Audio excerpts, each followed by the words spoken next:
सामिन central Asia के Mongol खाना बदोश किस मजहब के पैरोकार थे, इनका ज़ाब्ता अखलाक क्या था, आखिर ये मंगोल कौन थे जिन्होंने मगरबी यूरोप और इस्लामी दुनिया को नाकाबिले तालाफी नुकसान पहुंचाया। क्या ये तातार थे जैसा कि गलती से इन्हें यूरोप में तातार कहा गया। आज भी कोई अगर रेलगाड़ी में सवार होकर मास्को से होकर झील बेकाल पहुंचे तो ठीक एक रोज की मुसाफत के बाद रास्ते में पड़ने वाला दरियाए ओनोन अबूर करके मंगोलिया जा पहुंचता है। लैंड पॉल की तहकीक के मुताबिक मंगोल बाकी कबीलों की तरह एक कबीला था, लेकिन वो इन कबीलों में अपनी मुनफरिद इज्जत जरूर रखता था। इन आबादियों के जनूब में सहराए गोबी था, जहां पर दीगर कबाइल सारा साल पानी और अपने जानवरों के लिए चारा तलाश करने में सरगर्दा रहते थे। इनकी तमाम उम्र शिकार करते गुजर जाती थी। जानवरों की नस्ल कुशी इनका पेशा था। इन्हीं जानवरों से वो गोश्त, दूध, ऊन और चमड़ा हासिल करते थे। घोड़ों के दूध से वो एक मखसूस शराब तैयार करते थे जिसे खमीर कहते थे।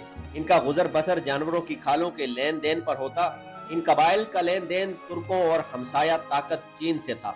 कबाइल बैरूनी हमलों और इनकी चीरा दस्तियों से महफूज रहने के लिए चीन को खिराज या टैक्स अदा करते थे। इस दौरे अफ्ता के इलाके के बारे में मालूमात 13वीं सदी में दस्तयाब हुई, जब दो यूरोपियन अंग्रेज फ्रीज जॉन और फ्रेर विलियम ने इलाके में पहुंचकर बाकी दुनिया को इन कबाइल के बारे में मालूमात फ्राहम की। इसके अलावा मार्को पोलो के सफर ने दुनिया को मंगोलों और चीन के बारे में मालूमात फ्राहम की। आज भी वो मंगोलिया में वैसे ही रह रहे हैं जैसे सदियों पहले रहा करते थे।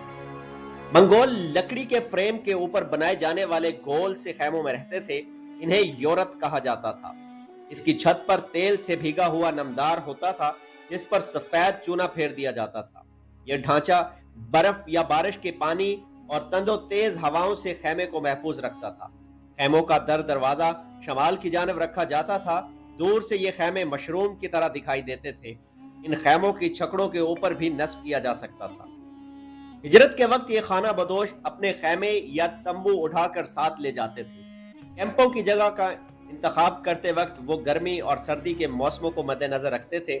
छोटे खेमों के साथ बड़े खेमे भी होते थे, जिनका तूलो अर्ज 30 फुट तक होता था।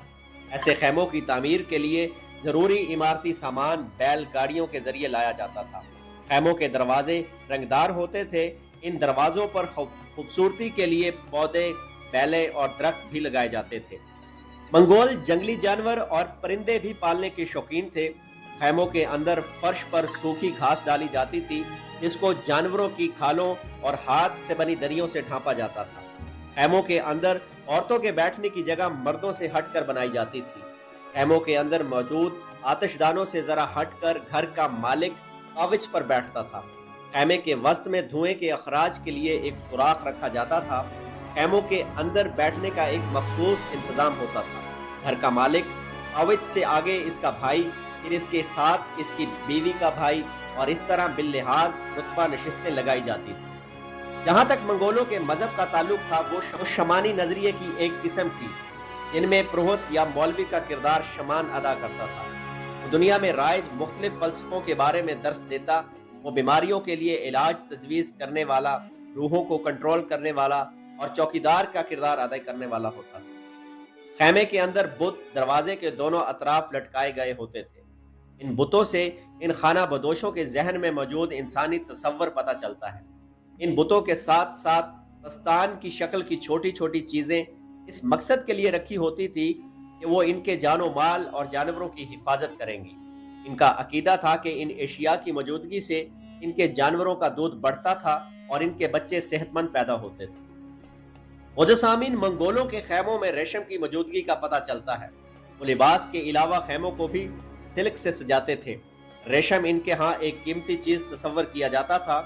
अगर कोई इनमें कुछ चोरी करने की कोशिश करता, इसे एक नाकाबिले तालाफी जुर्म तस्वर किया जाता था और इस जुर्म की सजा मौत थी। इन मुकद्दस बुतों को सुई धागे से सीकर तैयार किया जाता था। खाना बदोश ये काम बड़ी खुशी, इज्जत और फख्र से किया करते थे। इनका खाना किसी जायका या लज्जत के बगैर होता था और वो चीज जो खाई जा सके वो खा लेते थे। हराम हलाल इनके यहाँ कोई तामीज न थी। कुत्ते के गोश्त को बड़ी रगबत से खाते थे। भेड़िए को काट कर खा जाते थे। लोमड़ियां और घोड़े इनके दस्तरख्वान की जीनत थे।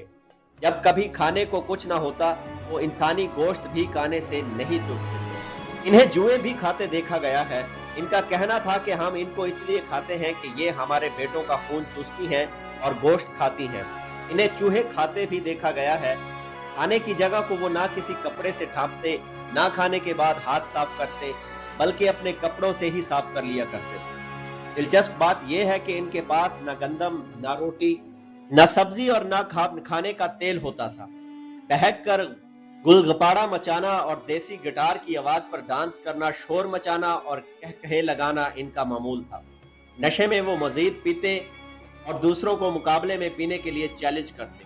جس شخص کو چیلنج دیا جاتا اس کے کان زور زور سے کھینچے جاتے، ایسا لگتا جیسے کانوں کے ساتھ ساتھ اس کا گلا بھی کھنچ جائے گا۔ منگول اس شخص کے سامنے تالیاں بجاتے، ڈانس کرتے اور شور کرتے گزرتے، بالکل ایسے جیسے وہ کسی کو بڑی دعوت کے لیے مدعو کریں یا اس کا مذاق اڑائیں۔ ایک شخص بھرے پیالے کو اٹھاتا، دوسرے لوگ دائیں بائیں سے اس پیالے کو تھام کر ناچتے گاتے کسی مہمان کی طرف بڑھتے، لیکن جب مہمان پینے کے لیے ہاتھ پیالے کی طرف بڑھاتا وہ اسے پیچھے کھینچ لیتے۔ یہ عمل اسی طرح ہوتا جیسے کسی بچے کو چھیڑا جا رہا ہو۔